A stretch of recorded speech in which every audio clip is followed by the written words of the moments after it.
Now we have the last speaker for this session, Professor Laurie Zoloth. 1 second. You don't know who are you, so I will tell you. She's a Margaret and Burton Professor of Religion and Ethics and Senior Advisor of the Provost of the Programs in Social Ethics in the Faculty of Divinity School in Chicago University, and she is the Greenberg Center for Jewish Studies. Laurie Zoloth published a lot of articles and book and essays about social justice, about environmental, about AI, and a last, for me, is the last publication is dedicated to the question of climate change. It's an honor for us that you are with us. I'm sure that all of you know that in Chicago now is very early in the morning or very late in the evening, I'm not sure. So the floor is yours. Well, thank you, Hanak, for inviting me. Okay, good, thank you. Hello to everybody. It is very much early in the morning in Chicago, but I'm really delighted to be here. Okay, I'm going to talk about bad guys. And start with Deuteronomy, of course, 27:19. Remember what Amalek did to you by the way, as you came forth out of Egypt, how he met you by the way, and smote the hindmost, all that were enfeebled in your rear, when you were faint and weary, and you feared not God. Therefore it shall be when the Lord thy God has given you rest from all your enemies around you in the land which the Lord gives you for your inheritance to possess it, that you shall blot out the remembrance of Amalek from under heavens, you shall not forget. Of course, Amaleks are the first enemy of the newly freed Hebrew slaves, attacking them as they fled from Pharaoh's army. Their persistence, reappearing at intervals in the Hebrew scripture, and becoming over the centuries Israel's archetypal violent other. Scholars Horowitz and Stern suggest that Amalekites come to represent an internally irreconcilable enemy that wants to murder Jews, and thus in post-biblical times we always associate contemporary enemies, or are all said to be descendants of Amalek. For some, this permits the killing of Amalekites. But what does it mean to remember to forget? This, the odd admonition from the Amalekites, draws our attention to the complexity of enemies in religious traditions. Others are formidable. They are formidable, dangerous, yet familiar. They're both and. And to mirror this double practice, the text, of course, doubles as well. We must simultaneously remember and forget, just as we simultaneously recognize and resist our enemies. But this paper is going to raise a somewhat different question in a somewhat different tone. When I write about global warming and a changing climate, I, like all the other scholars today and many others who address this topic, will tell you first the troubling truths about the effects of this dangerous change. We rehearse the scientific reports, and we urge you, past Kant, to know the right act, and then of course you'll just have the goodwill to do the right act and be good.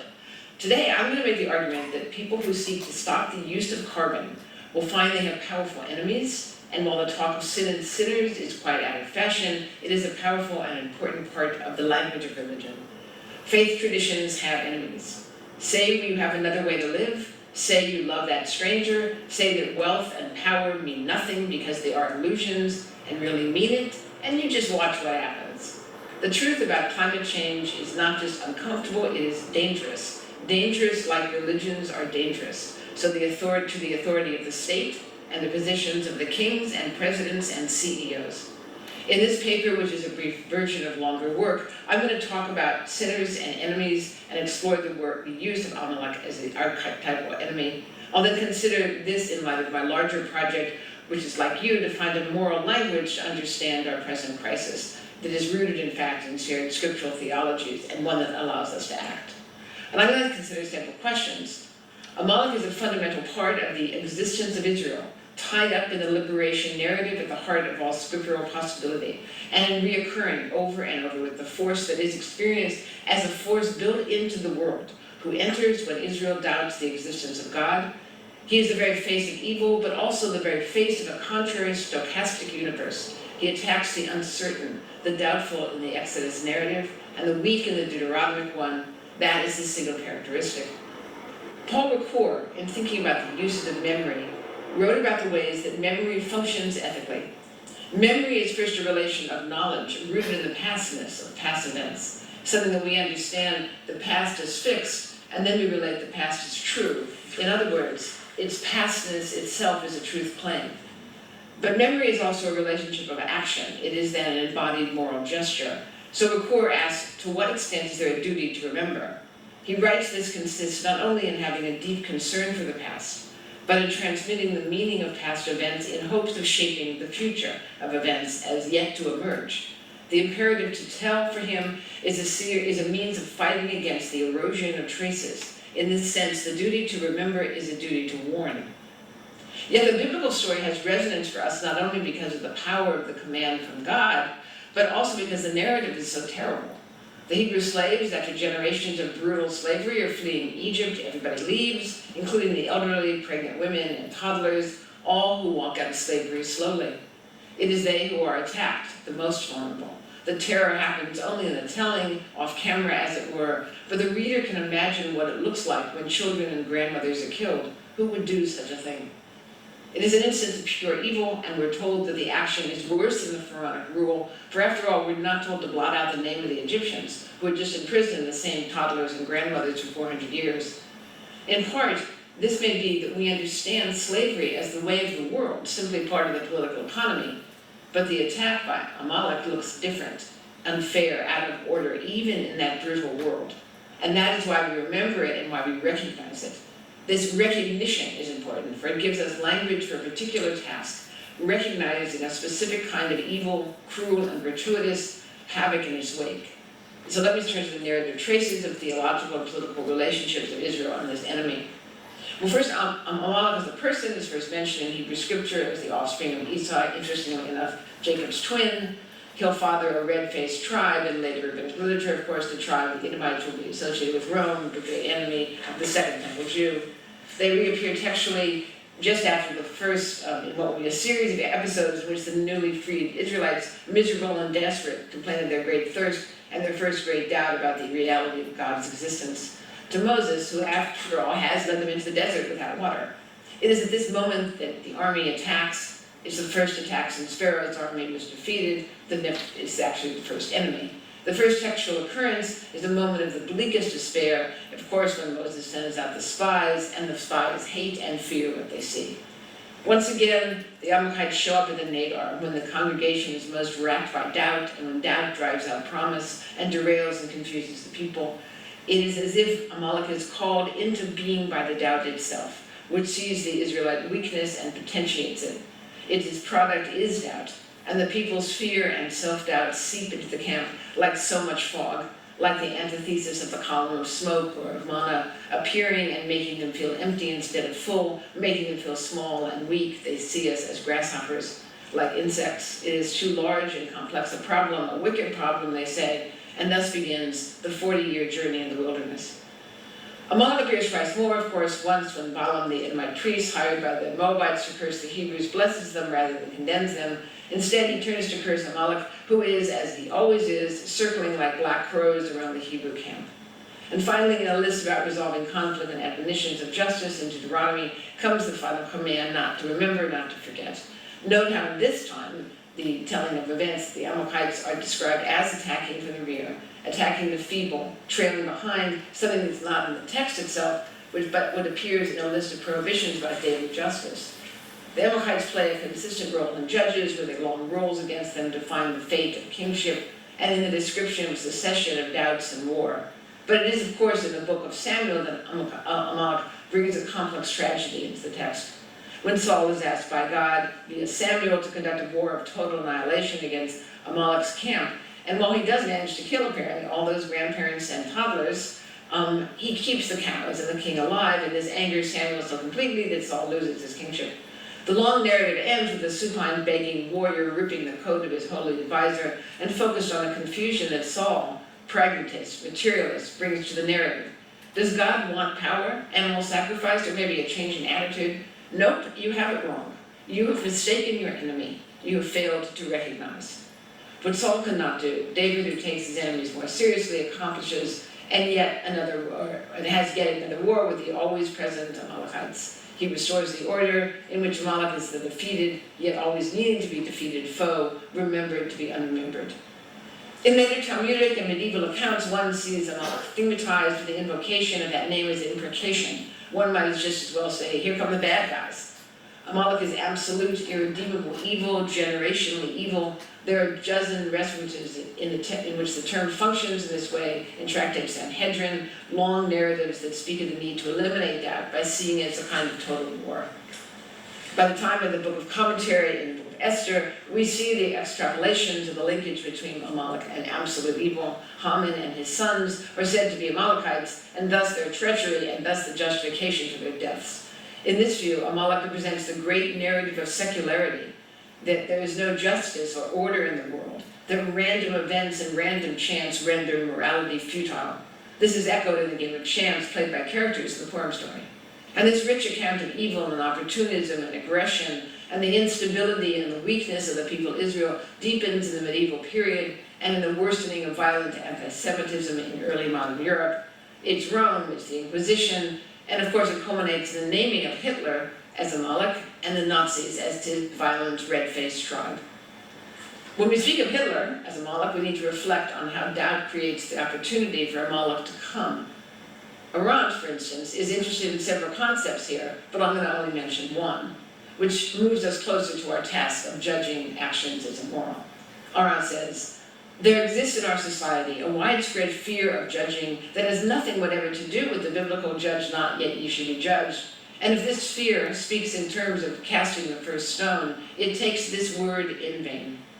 For behind the unwillingness to judge lurks the suspicion that no one is a free agent, and hence the doubt that anyone is responsible or could be expected to answer for what he has done. The moment moral issues are raised, even in passing, he who raises them will be confronted with this frightful lack of self-confidence and hence of pride, and also with a kind of mock modesty that in saying, who am I to judge, actually means we're all alike, equally bad, and those who try to pretend that they try to remain halfway decent are either saints or hypocrites, and in either case should leave us alone. Hence the huge outcry the moment anyone fixes specific blame on some particular person, instead of blaming all deeds or all events on historical trends and dialectical movements. In short, on some mysterious necessity that works behind the backs of men and bestows upon everything they do some kind of deeper meaning.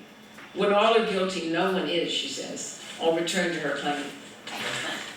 In other work I've considered how renegotiating texts from the classic traditions of Jewish thought might help us better understand the crisis of global warming. Every day we read about the worsening news, scientists across dozens of countries publishing data steadily that describes ever grimmer scenarios for humanity. And I've suggested ways to use traditional narratives, like of course the Shemitah year, to understand and respond justly to this reality. We have perhaps only a decade now to act to avoid the worst aspects of a changing climate.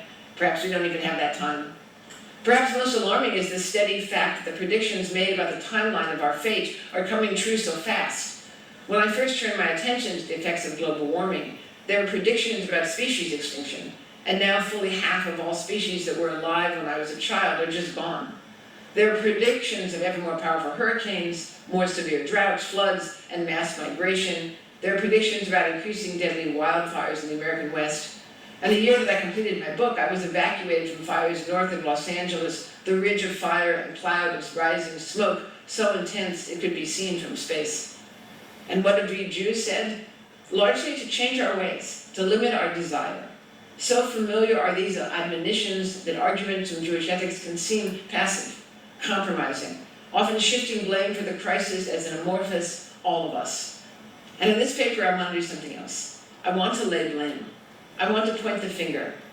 For instead of making the problem one in which useless and careless consumptive Americans simply take too much for themselves, though of course that is also true, let me make it clear that global warming is just a business decision. It is not made as a moral decision, it's just that you can make a great deal of money selling gas and oil. Some people are doing very well by global warming. They're coal, oil, and gas companies, and they're not only selling it at the vast, obscene profits, the carbon sources poisoning the air, they're also selling a far more sinister product. They're producing and promoting and selling doubt. And it is this doubt that has for 3 decades made it extraordinarily difficult to allow the public to understand and then to act on the problem of global warming. doubtfulness and uncertainty, the idea that there are two sides to the reality of the scientific reality of global warming has been a well-documented campaign strategy of the energy industry. In case after case, a handful of scientists joined forces with think tanks and private corporations to challenge scientific evidence on a host of contemporary issues. In the early years, much of the money for this effort came from the tobacco industry. In later years, it comes from foundations, think tanks, and the fossil fuel industry. They claimed the link between smoking and cancer remained unproven. They argued that acid rain was caused by volcanoes, and so was the ozone hole. They charged the Environmental Protection Agency had rigged the science surrounding secondhand smoke. More recently, over the course of nearly 2 decades, and against the face of mounting evidence, they dismissed the reality of global warming in case after case. They steadfastly denied the existence of scientific agreement, even though they themselves were pretty much the only ones who disagreed. When oil and gas companies hired experts to defend their business, it was to this handful of people they turned. They engaged public relations firms that had been used by the American tobacco companies who told them, doubt is your product.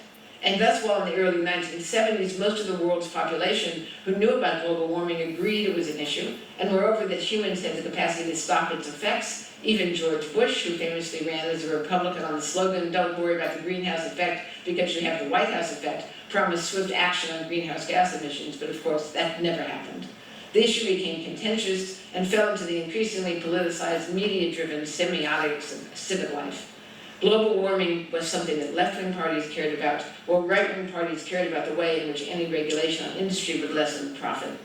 Media began to structure the issue as a debate, as if the basic science on the question was a matter of opinion, and doubt replaced consensus and blocked effective political action. Personal, privatized, little marketplace choices in which little social choices made by consumers replaced the hope of larger civic action done by citizens. So some history. If the United States had endorsed the first proposals broadly supported at the end of the 80s, a freezing of carbon emissions with a reduction of 20% by 2005, global warming could have been held to less than 1.5 degrees. It is impossible now, something that is impossible even if right now every single machine, airplane, toaster oven, steel mill, and agribusiness farm stopped dead in its tracks. A broad international consensus had then agreed on a mechanism to achieve a binding social global treaty, and it coalesced as early as February 1979 at the first World Climate Conference in Geneva.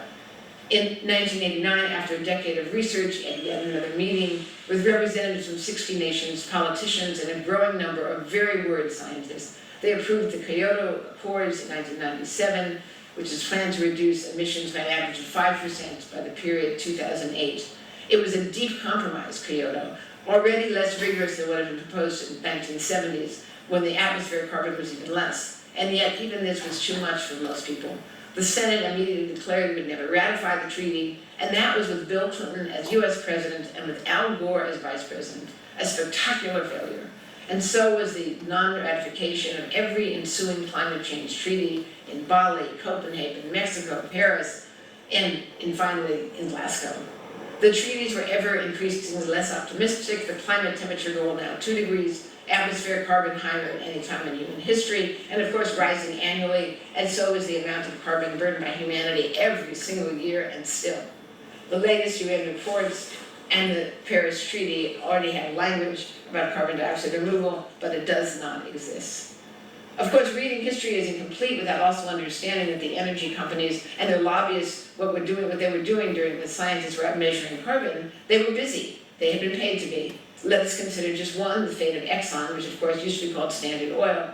And Standard Oil was the American oil-producing, transporting, refining, marketing company and monopoly established in 1870 by John D. Rockefeller and Henry Flagler. Flagler was known as the founder of the first railroad in Florida and developer of Florida as a vacation destination, transforming mosquito-ridden swamps into beachside property for his wealthy buddies.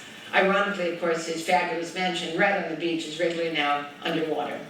And Rockefeller invented a new way to extract oil and refine it, building the largest oil refinery in the world and making him the richest man in the world.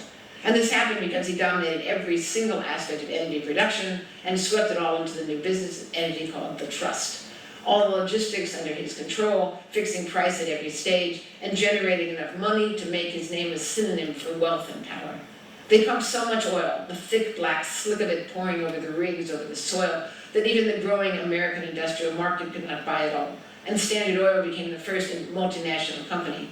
First to China in 1890, they distributed free tin lanterns that only worked with their product, stamped with their name. And then, of course, in the Middle East, in every airplane and every Henry Ford's new car. Successors such as Exxon, still owned by the family, and still among the companies with largest revenues in the world, continued it. For instance, the chairman, Darren Woods, made $23.5 million just in 2019, with Exxon profits up every single year since then. To put that number into perspective, his individual salary could provide clean water for 5,950,072 people a year, one man, one salary. And while you consider that one, let us move on to the role his company has played in the history of climate change, which, as you recall, took a major turn in 1988 when there was enough consensus among nations to form the UN IPCC. That summer, James Hansen, the NASA scientist in charge of Earth Science Division, gave testimony at the US Congress about global warming, warning clearly what was to come. He said Exxon had been tracking the carbon dioxide problem since before it was Exxon.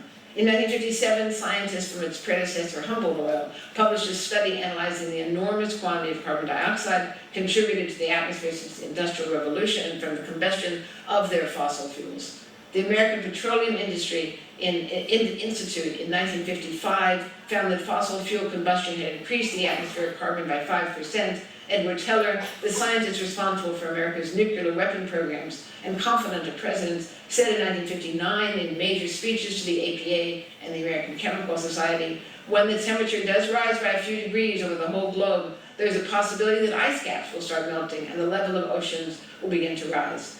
In 1968, the APA informed all of its members, all the energy companies, that we would face significant temperature changes by the year 2000.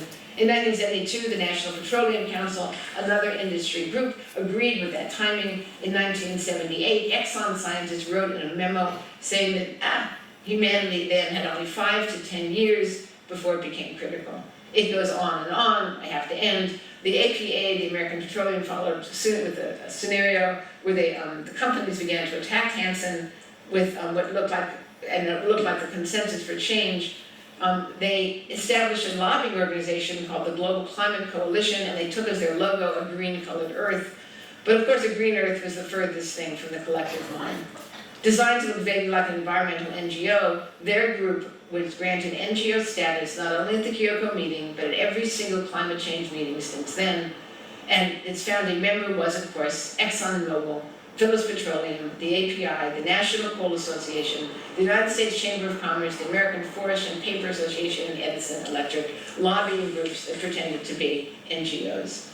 And meanwhile, I have to end, so I'll just cut to the chase. Global warming is caused, not by bad ideas, but by a handful of practices, largely the wildly lucrative practice of pulling oil and gas out of the ground and refining it and selling it at enormous profits. They've created a false debate, they have marginalized scientists, in many cases acted to gin up opposition that has tried to destroy scientific careers. And this is so lucrative and so profitable and so firmly in the hands of a tiny group of billionaires, it will be extraordinarily difficult this time to stop such a tribe of Amalekites. But they must be seen clearly for who they are. They are digging up and selling 5 times what scientists say will destroy the planet. They are spending obscene millions to cast doubt over possible solutions. They have come to make money, and their project will destroy the lives of the poor. The word for this can only be sin. To really stop in the next decade, honestly, will mean the end of this enterprise. And while it's very nice to make personal changes, and of course very important, my call to understand the evil at the heart of the enterprise of energy extraction is a serious matter, and will take a significant and global civic movement. Such a change will need to draw on many sources, far, far harder than recycling and even significant personal sacrifice, though it will surely take that at least of all. It will take the many arguments that the text we've heard today will take us. Now let me end by forestalling the obvious, horrifying question, do I mean we're justified in actually harming the sinning CEOs? Heaven forfend, that's not the job of the philosopher. We are not the ones with the armies after all. But we do need to do the philosophically equivalent thing. We need to name them. We cannot mistake our enemies. We need to recognize them as for what they are, and we need to blame them. We need to erase their terrible lies, and we need to remove their doubt. Thank you.